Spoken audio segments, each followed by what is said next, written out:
How many times have you let yourself be dominated by negative thoughts? How many times have you started the day believing that nothing would work out, that you didn't have enough strength, that life was simply too heavy, and then noticed how that single thought contaminated everything else? Marcus Aurelius, emperor of Rome and Stoic philosopher, knew that we cannot control the world around us. We have no power over people's actions, over the course of events, over the randomness that surprises us every single day. But he reminds us of something essential. The mind is under our control. It's where everything begins. The quality of the life we live is a direct reflection of what we feed our minds. If we cultivate fear, we live in fear. If we cultivate hatred, life becomes bitter. But if we cultivate gratitude, we begin to see abundance. If we cultivate courage, we discover strengths we never even knew we had. Thought is like a lens. Two people can go through the exact same situation.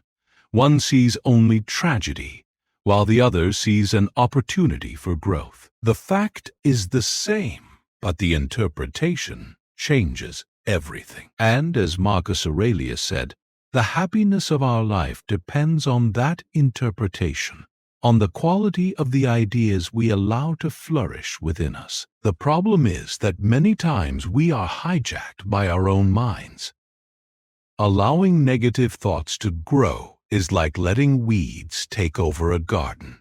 If we don't tend to it, they suffocate the flowers, steal the nutrients, destroy the beauty. But when we dedicate attention and discipline to what we think, the garden blooms. Stoic philosophy teaches us that human beings are not disturbed by things themselves, but by the view they take of them. What wounds us is not only the event itself, but the meaning we attach to it. In this way, the way we think can turn pain into either learning or a lifelong prison. How many times has it happened that you imagined a problem before it even occurred? How many times have you suffered ahead of time, creating stories in your mind that never became reality? That is proof that the mind can be our worst enemy when left unchecked, but it can also be our greatest ally when we learn to guide it. Marcus Aurelius faced wars, betrayals, and losses. Even so, he never surrendered his soul to despair. He knew he had no power over enemy armies, but he had power over his own thoughts. And it was in that invisible space, within the mind, that he found his freedom. We can too. Every thought is a choice.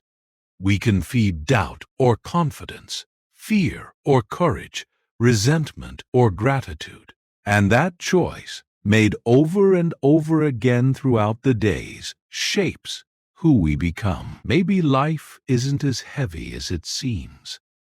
Maybe what makes it unbearable is the weight of the thoughts we carry. But in the same way, maybe life doesn't need great miracles to feel complete. Maybe the secret lies in simply starting to think differently. So, the question Marcus Aurelius leaves us with is clear. Which thoughts have you allowed to rule your life? The negativity that paralyzes, or the hope that moves you? The criticism that destroys, or the gratitude that strengthens? Happiness is not some distant place we reach one day. It is a daily construction made of conscious thoughts. Because when the mind is at peace, everything around us becomes lighter. Life does not depend only on what happens outside, but mainly on what happens within. And this is Marcus Aurelius's call. Take care of the quality of your thoughts, because your happiness depends on them. And you, are you taking care of your thoughts to live a happier life? Leave your comment and subscribe to our channel to hear more inspiring philosophical words. See you next time.